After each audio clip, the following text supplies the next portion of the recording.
Julie received her BA in exercise science with a Spanish minor from the University of Mary, her MS in health, nutrition, and exercise science from North Dakota State University, and her MBA in change and leadership from the College of St. Scholastica.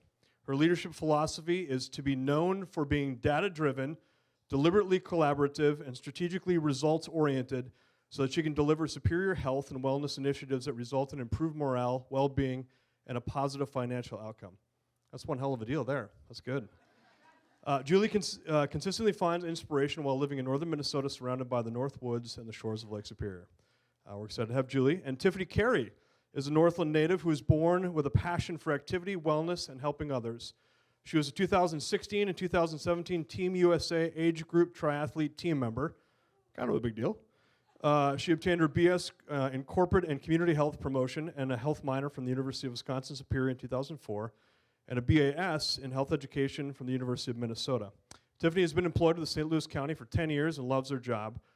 There, she's responsible for paving the way and educating employees on all aspects of wellness. She's also a behavioral coach, speaker, educator, fitness trainer, marathon and ultramarathon runner, level of wellness and education. So welcome both Tiffany and Julie to the stage, please.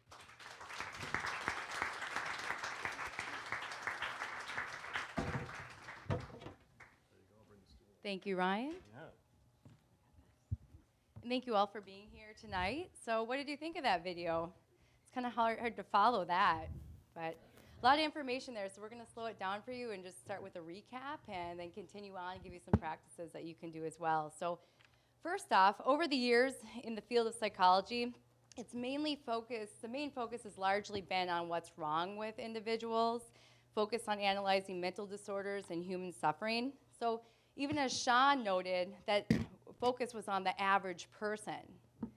But how are we going to really learn and better ourselves if we're just focused on the average? So what is it about that person that just stands out? They're really good at being happy. People are just attracted to them, it seems. They exude maybe love and light. What do they have that the rest of us don't? Or what do they know? Well, if you remember when Sean was rambling on there, one of the things he said right away is it's not necessarily the reality that shapes us, rather the lens in which we view the world that shapes our reality. So does that make sense to you? Did you follow that when he said that? So what he's saying and what we're learning is that if we can change the lens or perception, we can not only change our happiness, but also change every educational and business outcome at the same time. He also mentioned reversing the formula. And what he means by that is to achieve success, we need to first work on our happiness. But many of us grew up thinking differently and learning differently, that we just hoped to get through high school and get into college. And then from that point, we'd be happy, get into college. And then to get through college, and get that job and start that relationship with that perfect partner, then we'd be happy. And then we think, oh, let's start a family, we'll get that boat, go on that vacation, we'll be happy. But you see, it just continues to dissolve, and if we keep looking outside, we don't ever quite get there, and we wonder why things may be falling apart inside. So again, reversing the formula, starting with inside. Sean also mentioned something about the happiness advantage. And this is really neat. So dopamine is released in the brain when we choose to think about something positive. Dopamine turns on all the learning centers of the brain. Our brain works 30% better in a positive state versus negative or neutral. Every single business outcome is improved by 30%. So quite fascinating right there. Other stats too, we heard that sales improved by 37%, even doctors were 19% more accurate, faster at diagnosing illness. So thinking positively, just know what that does. It's not just a thing to do because it's the right thing, but there's stuff going on inside our bodies. A lot happening there. Great. Thanks, Tiffany, for that main intro to some of the main takeaways. So I'm going to talk about some of the nuances of the TED Talk that I found particularly interesting. So first is wellness is not simply the absence of disease. So that means, in other words, that well-being is on a continuum, and wellness is not the opposite of illness. Now, these were some thoughts that the initial positive psychologist, such as Martin Seligman, was thinking of when he first started looking into positive psychology. At the time, psychologists were really interested in studying disease, and they weren't so much interested in asking the question about human thriving. Martin Seligman, when he first started researching positive psychology, was very interested in asking what enables humans to thrive and looking at that question. At the time, scientists and researchers were thinking that happiness was simply just the absence of suffering. And he was really challenging that belief and challenging that thought. And he thought there was much more to happiness. So he went to work as a researcher and psychologist and found that there's actually 3 main components to happiness. And the main components are engaging in activities that you like that provide purpose and meaning. So pleasure, engagements, and meaning all go into that definition of happiness and are main components of happiness. Second main takeaway is happiness is not just a mood, it's a work ethic. Work is not the opposite of happiness. So there's been a lot of different studies about work, considering volunteer work is a part of our lives, careers are part of our lives, students, I know there's some CSS students in here, other students, academic work is part of your life, your family role can be work sometimes. So there's all different types of work. And what does that mean? Does that mean when you're working that you're not able to be happy? Researchers would say no. There's studies done on how you view your work and the daily tasks in your work. If you view them as meaningful and contributing to the greater good, you're more likely to find them fulfilling. So what does that mean? A good example would be if you're a healthcare professional, for example, and you really dread that end of the day paperwork and catching up on your notes. Then you start to think, this is a chore, it's taking me away from my free time, it's taking away from me doing things that I really enjoy. Now, if you think of it as, actually when I'm doing my paperwork, I am making the life of my patients better because I'm communicating to my colleagues exactly what's going on with them and they're going to receive better care. Now I can kind of see the connection and meaning in that task, and it suddenly becomes a task with a purpose and a task with a meaning, and we're able to see that we're contributing to the greater good. So thinking about your daily tasks and how they contribute to your greater good is very important. The last statement on there, authentic happiness allows for us to experience the full range of human emotion. So I don't want you to go away from this talk thinking that it's all about that bright yellow smiley face and that you're not allowed to feel any other thing but happy all the time. That's not realistic. We're thinking about realistic optimism.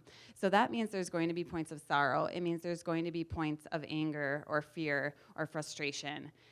But what Seligman and other positive psychologists state is that we need to acknowledge those things and we need to acknowledge the good and the positive. The last point that I have on here is going all the way back to the Greek philosophers.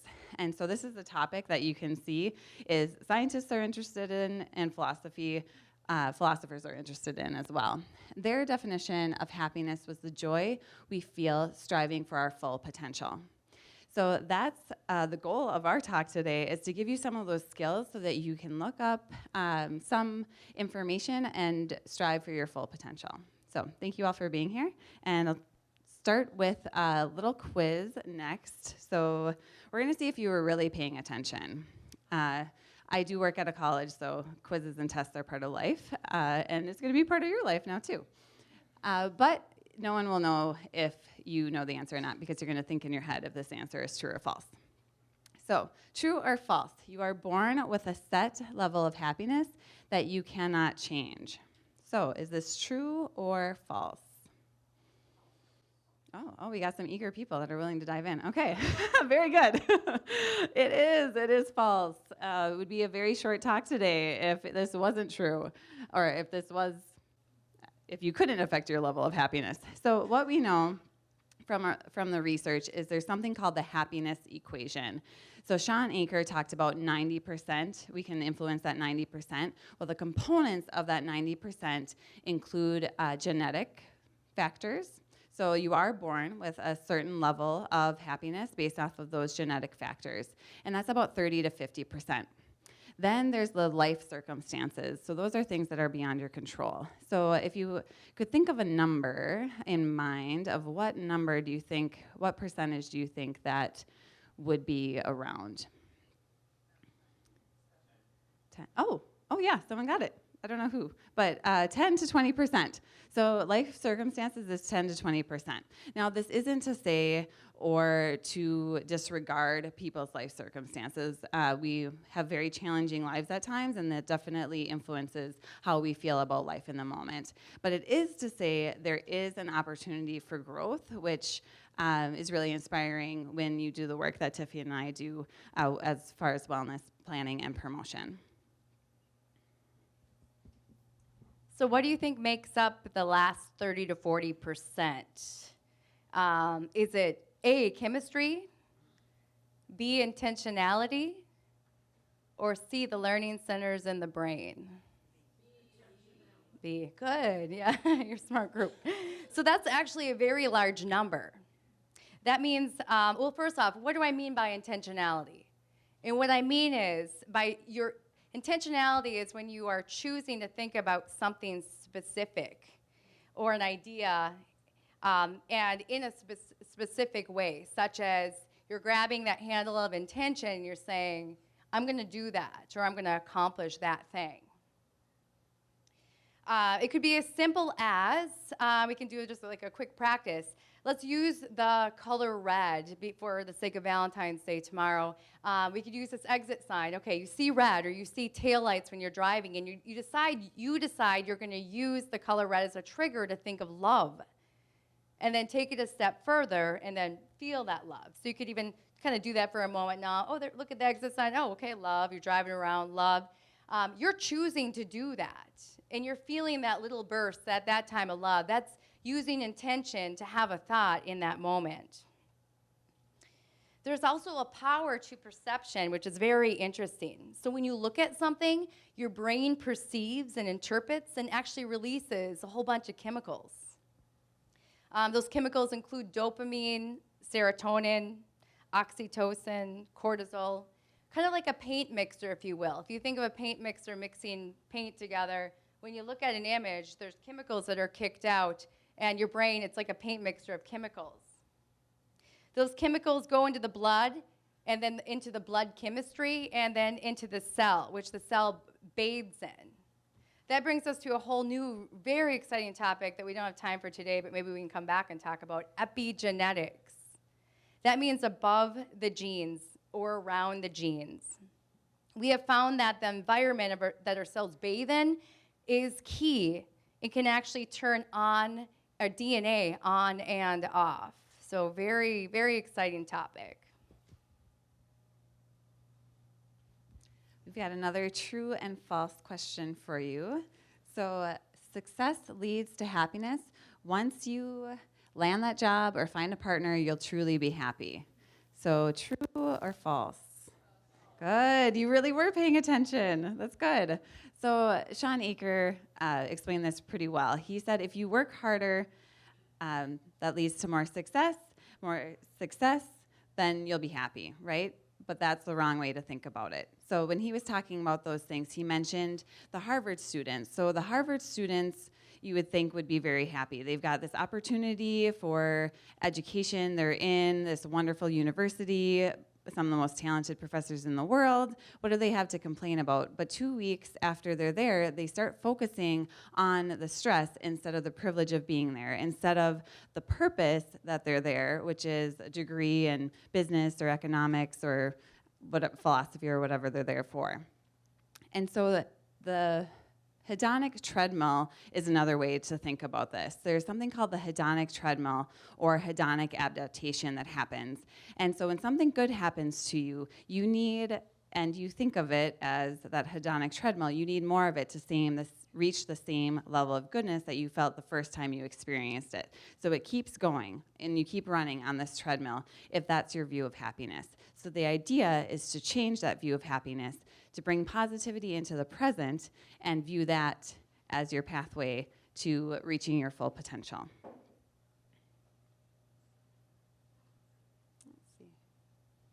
we'll turn it over to Tiffany for another question. Okay, so what is neuroplasticity? A, neurons that stick together in the quantum field. B, the ability of the brain to form and recognize synaptic connections. Or C, a city. All right, B, I think I heard a lot of B's out there. That is correct. The ability of the brain to form and recognize synaptic connections. So what does that really mean?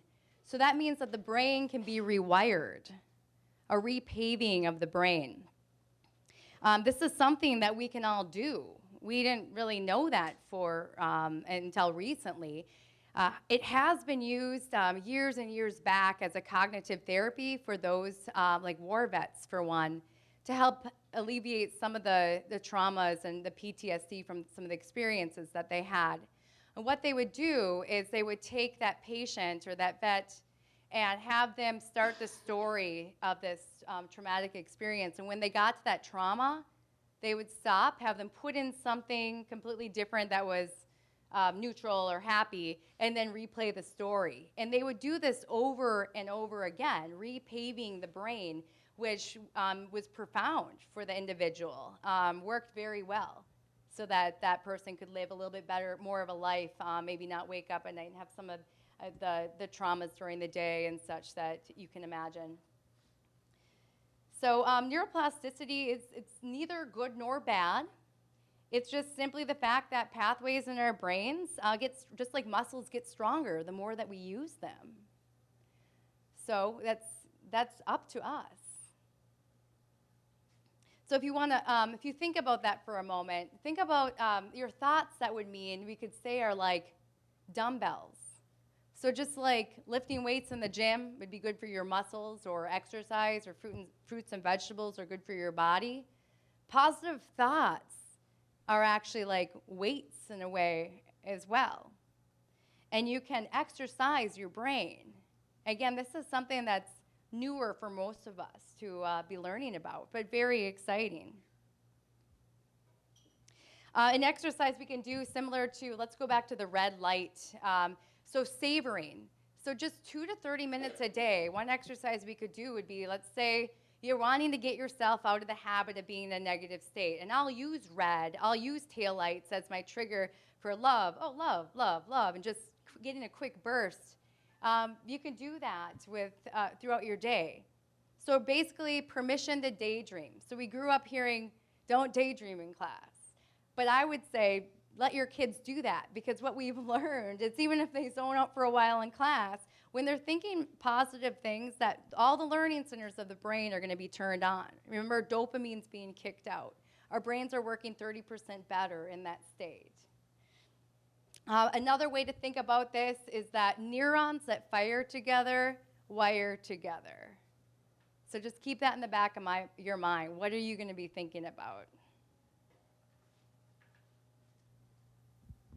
Great. They mentioned savoring. So we're going to practice a savoring exercise right now, so you'll get to experience a little bit about what we're talking about, have that lived experience. That's important. So just check in. How do you feel right now in this moment? Then I would like you to think of a positive emotion. So an example of a positive emotion is gratitude, joy, interest. Tiffany mentioned love, which is really a mega emotion, a combination of lots of emotions. Interest. So whatever pops into your head right now, think of that emotion. Then I want you to think of a story or an image related to that positive emotion. An example for me is went snowshoeing over the weekend at Jay Cook State Park, and I was filled with awe. There was candlelight lanterns lighting the path, and it was really great seeing all the winter wonderland and great things the Duluth outdoors has to offer. So that was my image that pops to head. So sit in that image for a little bit. Now think about what you're feeling at that moment. Did you experience that feeling again? Were you able to bring to mind an image or an emotion? Maybe you are breathing a little bit easier. Maybe a smile came to your face if you thought about a loved one or someone you care about. So practicing these exercises, as Tiffany mentioned, really helps us adjust our perception.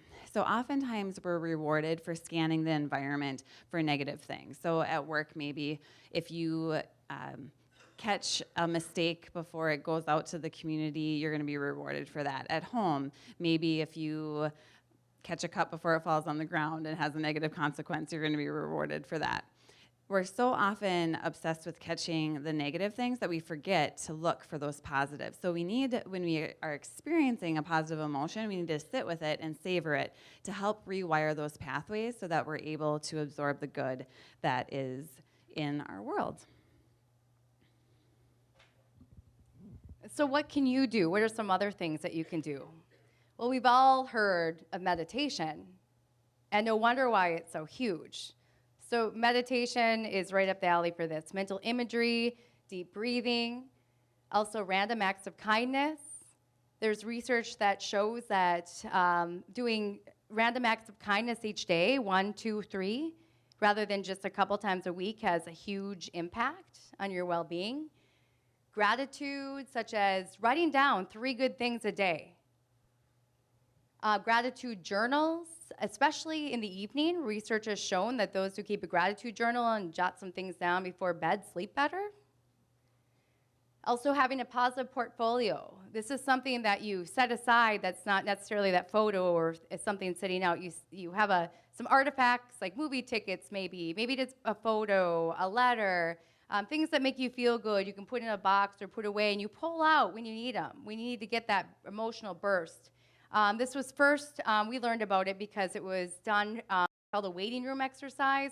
It was an intervention that was done where to help relieve stress before interviews and while in a waiting room, you could take your little box with your positive portfolio and look through some of those items and be able to look back and cultivate those emotions. There's something called the ABCD log, and this is just another cognitive therapy practice where A is the adversity. Let's say the adversity is you're driving down the road and you're very irritated because you just got cut off. So B is your beliefs about that. Like, okay, that person's clearly a freaking jerk. And then you have that negative consequence, possibly. There's a consequence if you were in that state where your heart rate's up, you're angry, maybe you're not paying attention, you're frustrated. Then what happens, you get to where you're going, you walk in that door, you still kind of have those feelings, right? There's usually a consequence to those beliefs that you have really, really quick about something, that assumption. But D is, stands out. D is for dispute.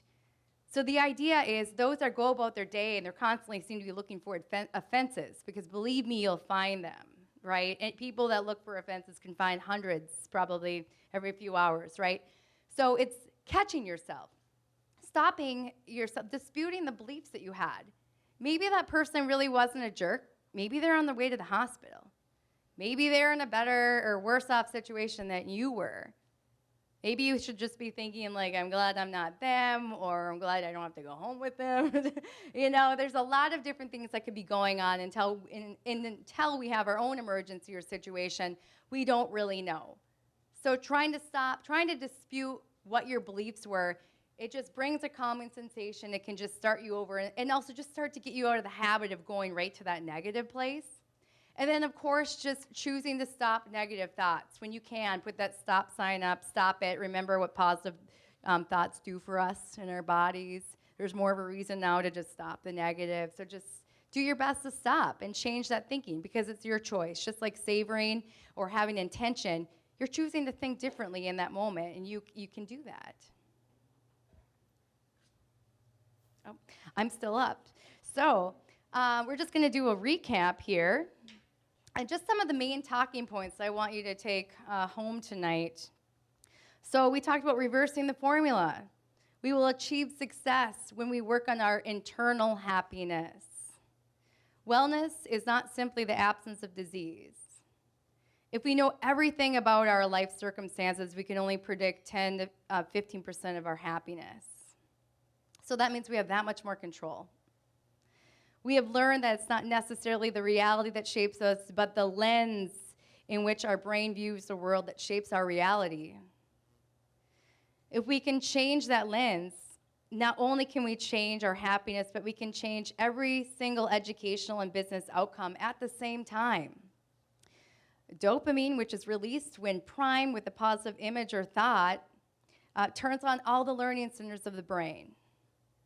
We can rewire our brains with neuroplasticity practices.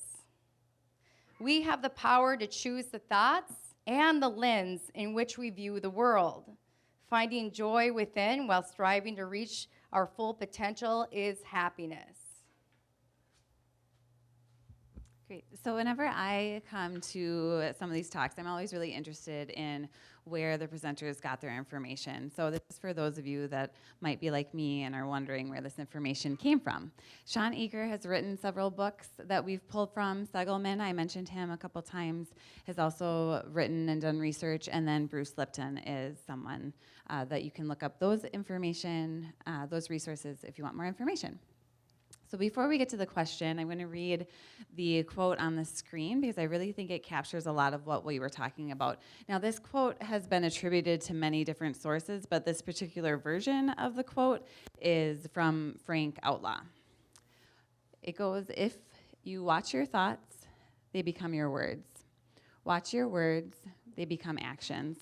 Watch your actions, they become habits. Watch your habits, they become character. Watch your character, for it becomes your destiny." Thank you all for joining us tonight, and we'll turn it back to Ryan.